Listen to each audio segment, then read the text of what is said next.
Assalamualaikum warahmatullahi wabarakatuh. Yang terhormat Ibu Siti Khairunisa selaku dosen pengampu mata kuliah Akidah Akhlak MI dan teman-teman kelas PGMI 4D yang kami cintai. Perkenalkan, kami dari kelompok 3 yang beranggotakan 1. Aan Maulidatul Mufidah NIM 1262052010014, 2. Riza Fadila Nurina NIM 12620520116, dan 3. Ratna Dewi Wulandari NIM 12620520332. Dalam video ini, kami akan mempresentasikan hasil diskusi kelompok kami yang berjudul Teori Belajar dan Pembelajaran Akidah Akhlak. Pengertian akidah. Secara bahasa, kata akidah berasal dari kata akodah yang berarti mengikat. Menurut terminologi, akidah merupakan semacam benang emas yang mengikat hati hamba.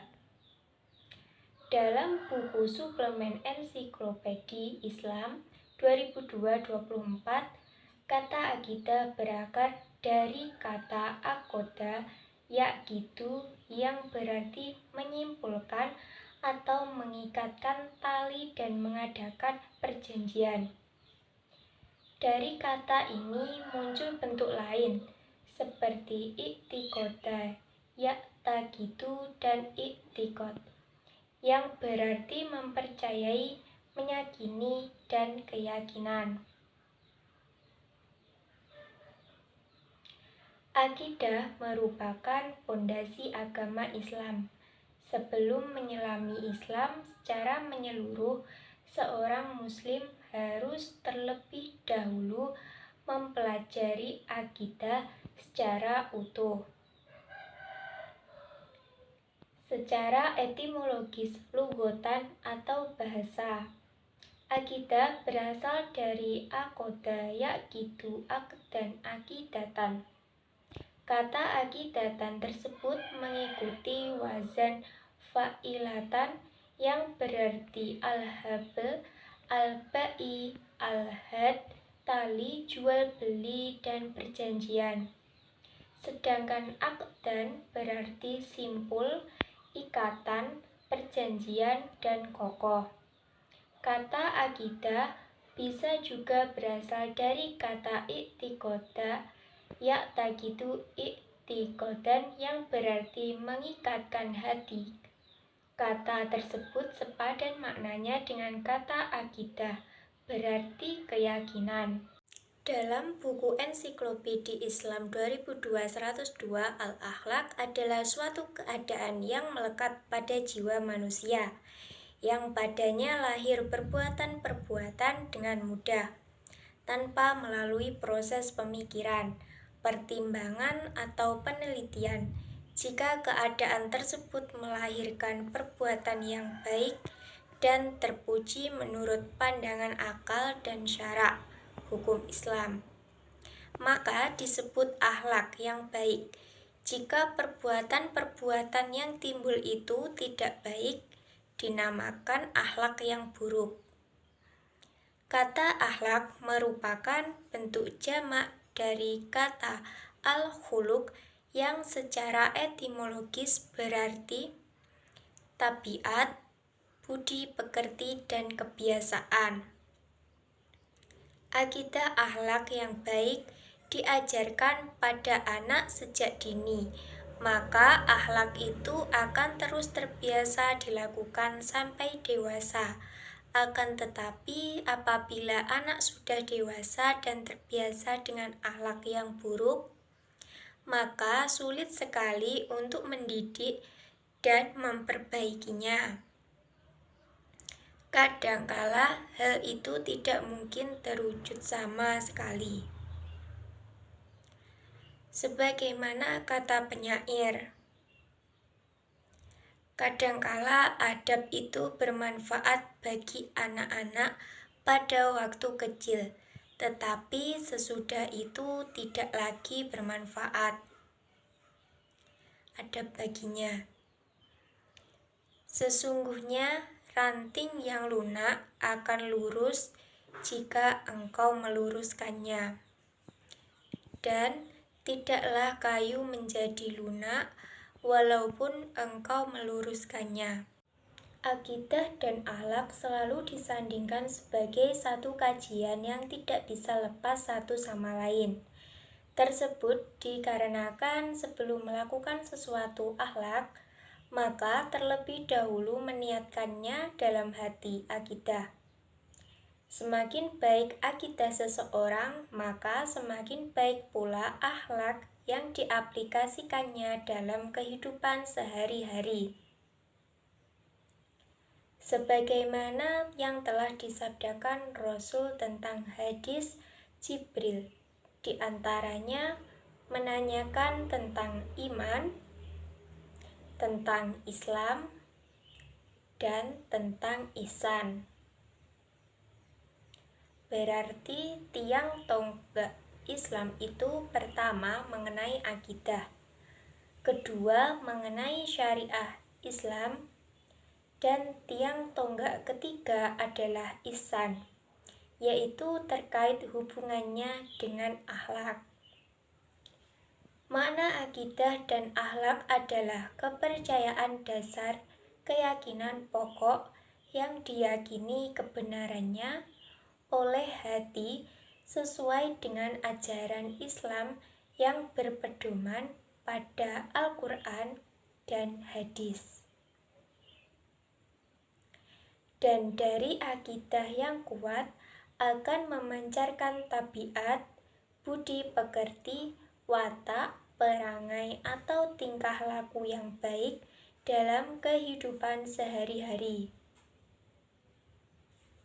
Akidah akhlak merupakan dua kelompok ilmu dalam Islam, yaitu ilmu tentang kepercayaan dan ilmu tentang tingkah laku yang merupakan wujud nyata dari kepercayaan. Kedua ilmu ini menempati proses penting dalam tradisi keilmuan Islam. Karena itu, pada lembaga-lembaga pendidikan Islam, ilmu ini menjadi yang utama dan diajarkan mulai dari tingkat madrasah ibtidaiyah sampai madrasah aliyah. Dalam proses pembelajaran ada tiga perspektif utama teori belajar, yaitu teori belajar behaviorisme, teori belajar kognitivisme, dan teori belajar konstruktivisme. Teori belajar behaviorisme merupakan teori belajar yang berdasarkan atas perilaku. Teori belajar ini dikembangkan atas dasar perubahan perilaku individu yang diberikan stimulus tertentu. Teori belajar kognitivisme, teori belajar ini bertujuan untuk mengkonstruksi prinsip-prinsip belajar secara ilmiah yang diterapkan ke situasi kelas dengan menghasilkan prosedur untuk mendapatkan hasil yang paling baik. Teori belajar yang ketiga yaitu teori belajar kognitivisme. Teori belajar ini merupakan proses membangun atau menyusun pengetahuan baru dalam struktur kognitif siswa berdasarkan pengalaman. Materi yang ketiga adalah perencanaan pembelajaran akidah akhlak. Perencanaan adalah menyusun langkah-langkah yang akan dilaksanakan untuk mencapai tujuan yang telah ditentukan. Perencanaan tersebut dapat disusun berdasarkan kebutuhan dalam jangka waktu tertentu sesuai dengan keinginan pembuat perencanaan. Namun, yang lebih utama adalah perencanaan yang dibuat harus dapat dilaksanakan dengan mudah dan tepat sasaran. Perencanaan pengajaran sebagai proses adalah pengembangan pengajaran secara sistematik yang digunakan secara khusus atas dasar teori-teori pembelajaran dan pengajaran untuk menjamin kualitas pembelajaran. Perencanaan pembelajaran adalah sebuah persiapan yang harus disusun sebaik mungkin oleh guru, karena perencanaan ini sangatlah menentukan kemana arah kegiatan pembelajaran akan berlangsung. Dalam sebuah perencanaan pembelajaran tentunya diperlukan pengetahuan yang mendalam oleh guru tentang hakikat perencanaan pembelajaran. prinsip perencanaan pembelajaran, tujuan perencanaan pembelajaran, dan juga prinsip pembuatan perencanaan pembelajaran. Karena dengan pengetahuan yang mendalam tentang perencanaan pembelajaran, maka seorang guru akan lebih profesional atau lebih bermutu dalam merencanakan kegiatan pembelajaran. Terdapat beberapa manfaat perencanaan pengajaran dalam proses belajar mengajar, yaitu yang pertama, sebagai petunjuk arah kegiatan dalam mencapai tujuan. Yang kedua, sebagai pola dasar dalam mengatur tugas dan wewenang bagi setiap unsur yang terlibat dalam kegiatan. Yang ketiga, sebagai pedoman kerja setiap unsur, baik unsur guru maupun unsur murid. Yang keempat, sebagai alat ukur efektif tidaknya sesuatu pekerjaan sehingga setiap saat diketahui ketepatan dan kelambatan kerja.